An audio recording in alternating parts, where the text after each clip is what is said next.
Hi friends, வணக்கம். எப்படி இருக்கீங்க? இன்னைக்கு நம்ம ஒரு சூப்பரான மீன் குழம்பு செய்ய போறோம். இது எந்த மீன்ல வேணாலும் செய்யலாம். இதுக்கு மசாலா அரைக்கிறதுக்கு தேவையான பொருட்கள் பார்ப்போம்.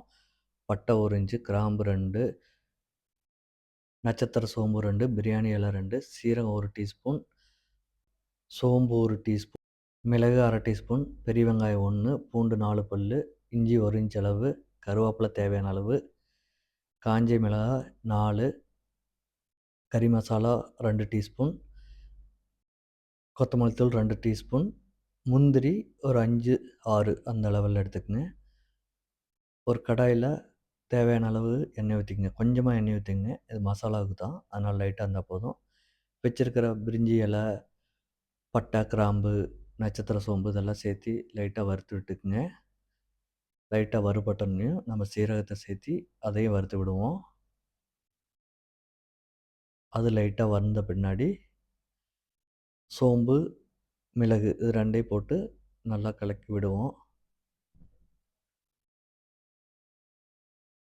இது ஓரளவுக்கு நல்லா வறுந்து வந்த பின்னாடி, நம்ம வச்சிருக்கிற வெங்காயத்த இதில போட்டு நல்லா மிக்ஸ் பண்ணி விடுவோம்.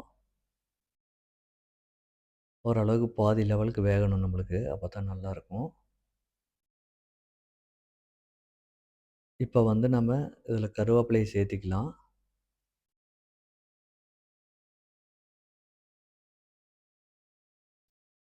இப்ப கூடவே வெட்டி வச்சிருக்கிற இஞ்சி, 5 பல்லு பூண்டையும் சேர்த்து மிக்ஸ் பண்ணிக்கலாம். லைட்டா வேகட்டும். லைட்டா வேகறப்ப நீ காஞ்ச மிளகாய் எடுத்து வச்சிருக்கிற மிளகாய சேர்த்து வச்சுக்கலாம்.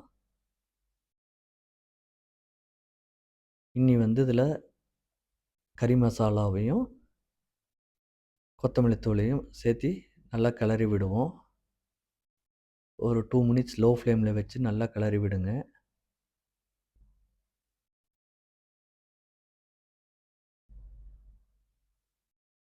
இப்போ வந்து இது கூட முந்திரி சேர்த்திக்கலாம். முந்திரி உடைச்சு போட்டுக்கங்க. அப்பதான் அரைக்கிறப்ப நல்லா ஈஸியா இருக்கும். இது நல்லா ஆறுன பின்னாடி மிக்ஸி பவுல்ல ட்ரான்ஸ்ஃபர் பண்ணி நல்லா ஃபைன் பேஸ்ட்டா அரைச்சுக்குங்க. இதுக்கு தாளிக்கிறதுக்கு தேவையான பொருட்கள் என்ன பார்த்தீங்கன்னா, சின்ன வெங்காயம் ஒரு 10 பல்லு எடுத்திருக்கோம். பெரிய வெங்காயம் 1, பச்சை மிளகாய், பூண்டு, இஞ்சி பூண்டு பேஸ்ட், வெந்தயம், பட்டை, கிராம்பு, பிரியாணி இலை, தக்காளி, மஞ்சள் தூள், மிளகாய் தூள், உப்பு, கரம் மசாலா, கொத்தமல்லி இலை. புளி ஒரு லெமன் சைஸ் எடுத்திருக்கோம். நாங்க கம்மியா தான் செய்ய போறோம். அதனால லெமன் சைஸ் எடுத்திருக்கோம். அது சுடுதண்ணி போட்டு ஊற வச்சுக்கங்க. அப்பதான் கரைக்கிறப்ப ஈஸியா இருக்கும். ஒரு 5 மினிட்ஸ்ல கரைக்கலாம். நல்லாருக்கும். இப்போ ஒரு பவுல்ல ஒரு பாத்திரத்தில தேவையான அளவு எண்ணெய் விட்டுக்குங்க. எண்ணெய் சேர்த்தியே விடுங்க. மீன் குழம்புக்கு அப்பதான் நல்லாருக்கும். முடிஞ்ச அளவுக்கு நல்லெண்ணெய் யூஸ் பண்ணுங்க. அப்பதான் மணமா இருக்கும். எண்ணெய் காஞ்ச உடனே நம்மளுக்கு பிரிஞ்சி இலை, பட்டை, கிராம்பு, நட்சத்திர சோம்பு இதெல்லாம் சேர்த்திக்குங்க. சேர்த்திட்டு நல்லா கிளறி விடுங்க. கிளறி விட்டோனே நம்ம வெந்தயத்த போட்டு லைட்டா கிளறி விட்டுலாம். கிளறி விட்டோனே சின்ன வெங்காயத்த போட்டு ஒரு நிமிஷம் நல்லா வணக்கி விடுங்க. இதுக்கப்புறம் நம்ம பெரிய வெங்காயத்த சேர்த்திக்கலாம். பெரிய வெங்காயம், மொளகா, கருவேப்பிலை இதெல்லாம் சேர்த்திக்கலாம். அப்படியே நம்ம சேனலுக்கு இன்னும் சப்ஸ்கிரைப் பண்ணாதீங்க. சப்ஸ்கிரைப் பண்ணிக்கங்க. லைக் பண்ணுங்க. கமெண்ட் பண்ணுங்க.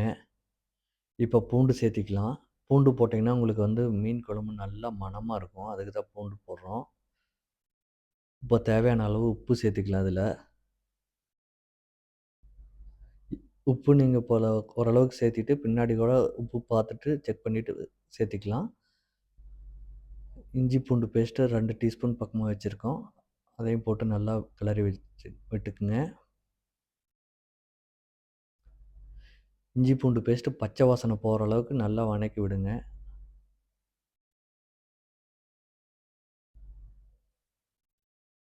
நல்லா கிளறி விட்டுட்டே இருங்க. இல்லைன்னா இஞ்சி பூண்டு பேஸ்ட் அடி பிடிக்கும்.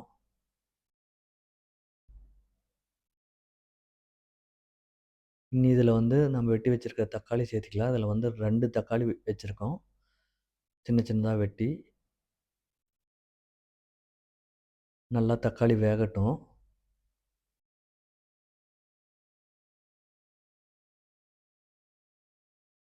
இனி வந்து மஞ்சள் தூள், மிளகாய் தூள்,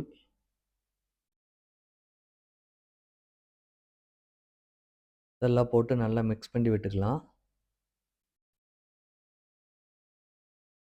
நல்லா மிக்ஸ் ஆன பின்னாடி கரம் மசாலாவ இதோட சேர்த்திக்கலாம்.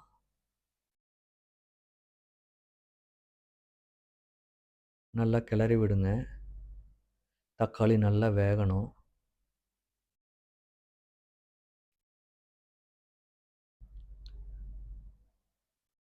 இப்ப நம்ம அரைச்சு வச்சிருக்கிற மசாலாவ வந்து இது கூட மிக்ஸ் பண்ணிக்கலாம்.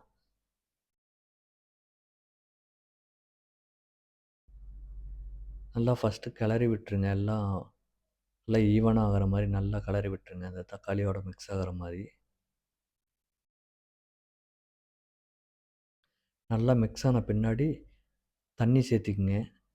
தண்ணி எப்படி சேர்த்துறீங்கன்னா, நம்ப தண்ணி பதத்துக்கே இருக்கணும் அந்த மசாலாவெல்லாம். அப்பத்தான் நம்மளுக்கு சுண்டி வரப்ப நல்லா திக் கிரேவியா வரும். இல்லைன்னா ரொம்ப திக்காயிரும். சட்னி மாரி ஆயிரும். அதனால அதிகமா தண்ணி விட்டுக்குங்க. நான் ஒரு 1/2 லிட்டருக்கு பக்கமா விட்டுருக்கோம். ஓரளவுக்கு நல்லா கொதிச்சு வந்த பின்னாடி புளி தண்ணி சேர்த்தி நல்லா கொதிக்க விடுங்க. ஒரு 10 மினிட்ஸ்க்கு மேல நல்லா கொதிக்க விடணும்.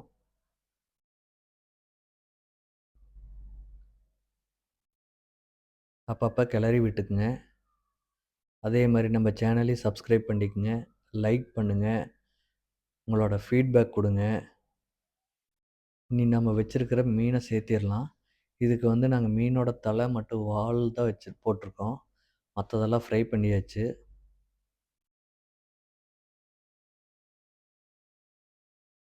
மீன போட்டு ஒரு 5 மினிட்ஸ் அதிலேயே விட்டுருங்க. ஒரு சிலர் சொல்லுவாங்க, மீன் போட்டோனே அடுப்பு ஆஃப் பண்ணணுன்னு. அப்படி அடுப்ப ஆஃப் பண்ணாதீங்க. ஒரு 5 மினிட்ஸ் மீன் நல்லா வேக விடுங்க. அப்பதான் டேஸ்ட்டா இருக்கும். நன்றி ஃப்ரெண்ட்ஸ். இதே மாரி செஞ்சு பார்த்துட்டு, டேஸ்ட் எப்படி இருக்குன்னு சொல்லி கமெண்ட் பண்ணுங்க. வீடியோ பிடிச்சிருந்துச்சுன்னா, உங்க ஃப்ரெண்ட்ஸுக்கும் ஷேர் பண்ணுங்க. நன்றி, வணக்கம். வாங்க சாப்பிடலாம்.